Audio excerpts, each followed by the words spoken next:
he's just as good as Drake Maye, ceiling-wise. Take a listen. Really? Well, they know what they got there. And I think the guys on the team know what they got there. And outside of making predictions in the game, I think if Drake Maye and Jarrett Stidham both play at their best, I don't think it's much different. And I don't really see Jarrett having a floor, because the 2 starts that he did have in the Raiders, we can say are irrelevant. But he shredded the he shredded the Chiefs, and then he shredded the Niners, and those are the 2 teams that played in the Super Bowl that year. Brew, are you buying that Jarrett Stidham can keep up with Drake Maye, who might win the MVP? Look, I respect Jordan Palmer, It's a take. but that statement is asinine. Asinine, period. I mean, I get it if you were to say, if Jarrett Stidham brings his A game and plays his best, and Drake, who struggled at times in these playoffs, continues to be play his C game, C plus, whatever, then it might be close.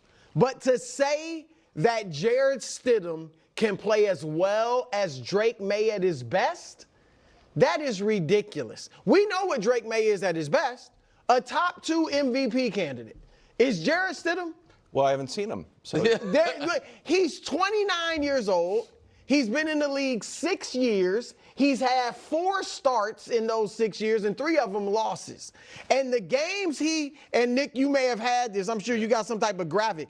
What did he say? He cooked the Chiefs? Well, and also the Chiefs, of course, made the Super Bowl because they make Super Bowl almost every year. Yeah. Then that Niners team didn't make the Super Bowl. They made it the following year. But go ahead. And in those 2 games against the Niners and the Chiefs, he had 4 touchdowns, 3 picks. Now, he did play well against the Niners. Against the Niners, over 300 yards, 3 touchdowns. But he also had 2 interceptions. Yeah. His best game of his NFL life, he had 2 interceptions. Also, to be fair, it was his first start. Yeah, the first start of his NFL life, and it was a really good game. Against the Chiefs, I don't know why. The Chiefs, he had a 76 passer rating, 1 touchdown, 1 pick. Yeah. And that's cooking them, or whatever term he used.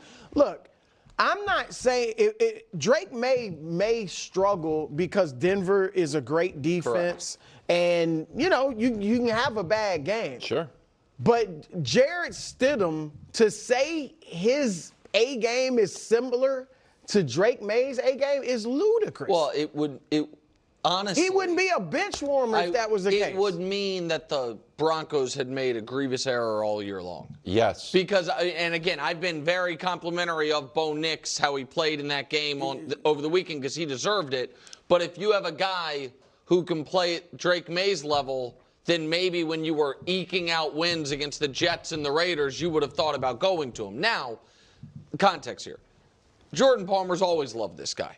He's always loved him. When the Patriots drafted him, he talked about how they have basically an heir apparent to Brady, which some people, some good-looking people with not good-looking hair pieces on TV thought the same thing when they were talking about Jared the Javelin Stidham 5 years ago. It also 5 years ago. It also is true that if you're a backup quarterback, you are at times a prisoner of your circumstances as far as getting the opportunity. So I'll give you, I think, a perfect example. Had Jordan Love not gotten hurt this year, nobody would be like, man, Malik Willis is going to be a starter for someone this year. He got hurt. Malik stepped in, and so very fair. There is. But nobody's also going to come out and say, if Malik Willis plays to his best, he can match Caleb Williams. If they both are at their best. I agree. I agree with you. I think this is obviously hyperbolic and a little ridiculous.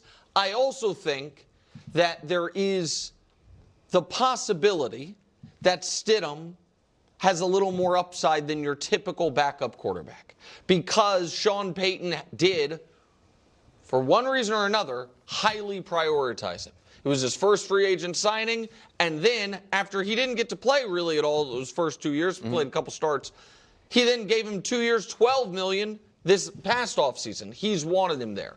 The one thing he does have to hang his hat on is that game against the Niners. They lose 37-34 in overtime in your first career start, and he's like, hey, I've been right here. He just hasn't had opportunities since then. But to me, KW, the way this happens, where Stidham and Maye play similar games on Sunday, is the route to that is not going to be Jared Stidham plays unbelievably in the AFC Championship game when he hasn't played a regular season game in 3 years.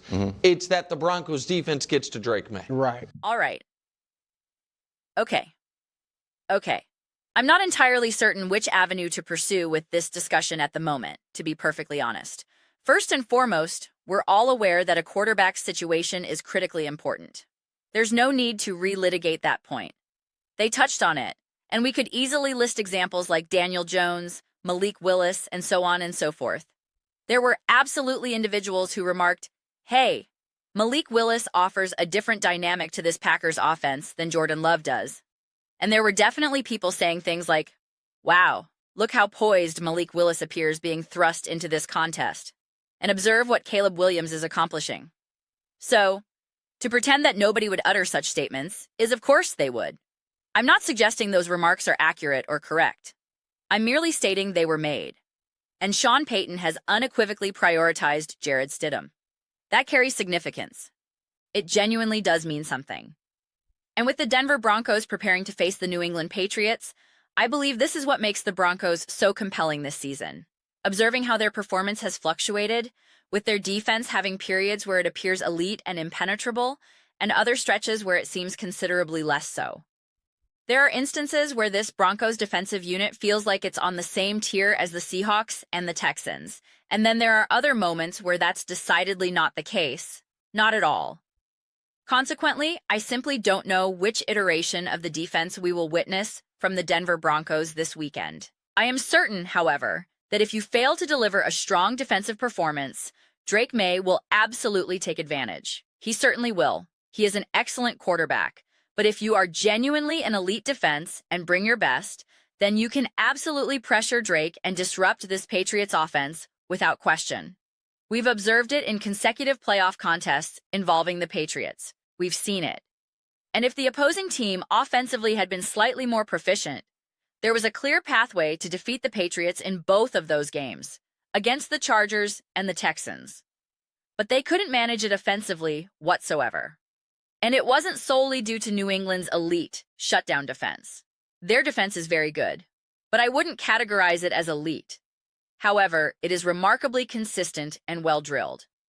And predominantly, they possess an offense that will capitalize on any mistakes you make offensively. So, that's the current equilibrium. I have zero interest in attempting to compare Jared Stidham to Drake Maye at this moment, because that's just, I don't know.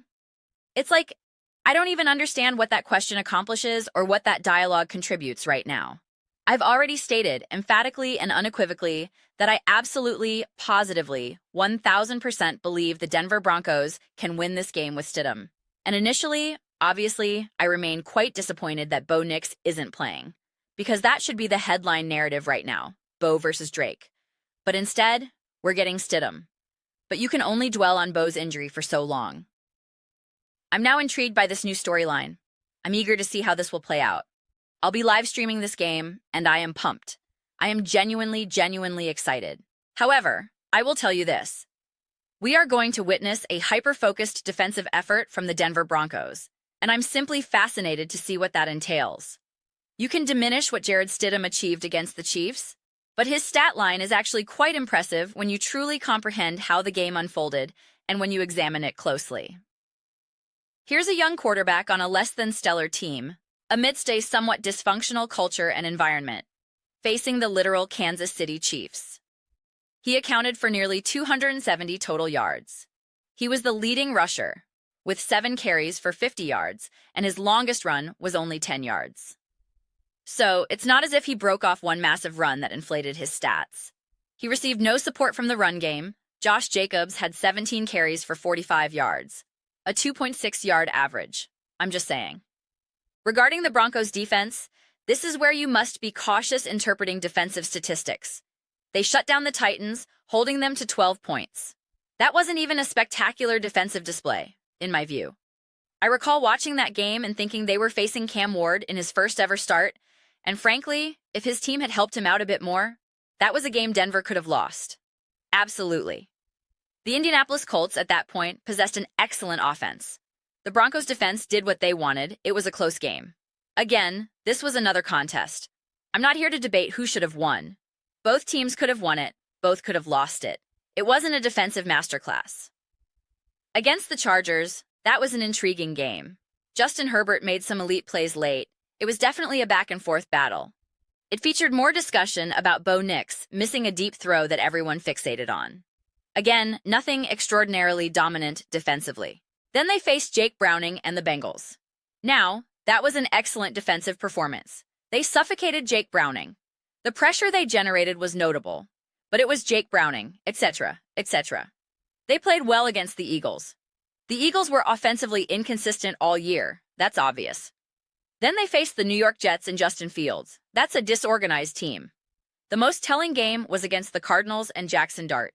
They surrendered 32 points and were essentially being blown out until the fourth quarter, when absolute chaos ensued in one of the wildest games I've ever seen. They absolutely dismantled Dak Prescott and the Dallas Cowboys. That was, arguably from my perspective, their best defensive showing of the season. The most impressive. I don't recall if CeeDee Lamb was playing then. I also know Denver had a couple of injuries in that game as well. Then they faced the Texans. That's when CJ Stroud got injured, their backup quarterback was thrown into that game, etc. Then they faced Geno Smith and the Raiders. Again, a very good defensive game, certainly. Many complained about how boring that game was, but it was Geno Smith and the Raiders. Then the Chiefs game.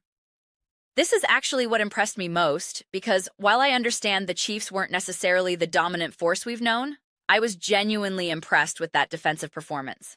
I really, really was. It's still Patrick Mahomes. It's still Andy Reid.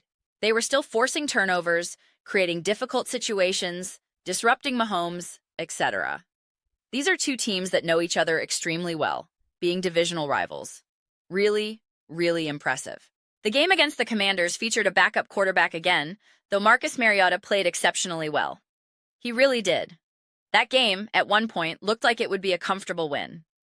Then, the defense allowed Mariota and Cliff Kingsbury to rally and tie the game. That's how it became tied, right? The game got a little crazy, and there was an opportunity for Washington to actually win, going for a 2-point conversion at the end. The score would have been 27-27 under normal circumstances, but they went for 2. The play was there, but Denver made a great defensive stop in that singular moment. Again, hardly a defensive masterpiece. Against the Green Bay Packers, they disrupted Jordan Love to an extent. He definitely gifted them a turnover or two. Green Bay still hung 26 points. I don't think it was Jordan Love's best game, nor do I think it was some grandiose defensive statement either. It certainly wasn't like their performance against the Jacksonville Jaguars. And then facing the Chiefs and Chargers in weeks 17 and 18, you get the point. That's why, at this juncture, reviewing the actual games is more instructive than just the general statistics, like points allowed per game, passing yards surrendered, or turnovers forced. At the end of the day, how many games from this list can I truly use as a meaningful reference point? The most significant opponents the Broncos faced, from a defensive standpoint, that I can genuinely circle and analyze would be the Colts, because they were playing at an incredibly high level at that time. The Cowboys, they had a potent offense.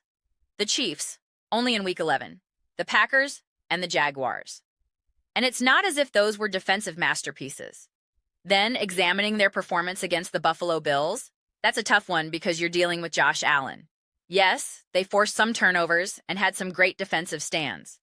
You might say, yeah, but they still gave up 30 points. And the counter is, yeah, but they forced all those turnovers. That's what happens when you face someone as talented as Josh Allen. Even amidst chaos, they can still find a way to put up 30 points and potentially win. So that's a more complex game to assess. You want to see this defense elevate. If this defense is truly a championship caliber unit, then they prove it on Sunday. They prove it on Sunday. We can talk about generating pressure, having a great defensive front, etc. But you show it on Sunday. You rise to that occasion. I know many Broncos fans over the past several weeks have expressed concern about how the defense has looked and haven't felt as confident as they did earlier. Again, that's one of those situations where you really have to zoom in and see who they were playing. You cannot take a game against the Raiders too seriously, or against the Jets too seriously, or against the Bengals with Jake Browning too seriously. And that's why, when you dominate those teams, the bottom line defensive statistics get significantly inflated. The same phenomenon occurs offensively. We just don't often apply that same analytical lens to defense. And we should. It's just as important to do so. Therefore, if there is a weakness in this Broncos defense, I'm telling you right now, Drake Maye and Josh McDaniels will expose it. They will exploit it. They will lean on it, and they will break it. They absolutely will. They are good enough, great enough to do that. However, if this Broncos defense can answer the call, then the Patriots offense can absolutely be exposed and taken advantage of as well. That's what makes this game so complimentary and so fascinating. It's going to be one of those scenarios where it's like, well, who's right? Who's correct? The truth is, there's no definitively right or wrong prediction at this moment, from my perspective. And again, this is coming from someone who obviously has significant belief in the Denver Broncos. I don't want this analysis to be misconstrued as me saying, they're actually not that good, because that is decidedly not my intention whatsoever. But that is arguably the more crucial conversation to have, rather than simply debating whether Stidham can keep pace with Drake Maye, and then assuming it's automatic because we know the Denver Broncos defense is great. Well, they have been great at times, but can they deliver a performance akin to what we saw from the Texans defense or the Seahawks defense in critical spots? That's the intriguing element to me. That's the compelling question. But those are merely my perspectives. I would absolutely adore hearing yours. What do you all think about the Denver Broncos? Are you convinced that Stidham can keep up with Drake Maye? Do you believe that's even the correct discussion to be having? Let me know your thoughts. I read every single comment. Whether you agree with me or disagree with me, either way, let's engage in some discussions. Let's engage in some debates. But ultimately, let's just enjoy ourselves. And please do consider subscribing. We're cultivating an amazing community here and would absolutely love to see you as part of it. I want to build something that we all generally feel connected to, something that we're genuinely excited to be part of. I think we're well on our way to achieving that. Please don't forget to give this video a thumbs up. It genuinely helps with visibility and the algorithm. Thank you so very much. See you next time.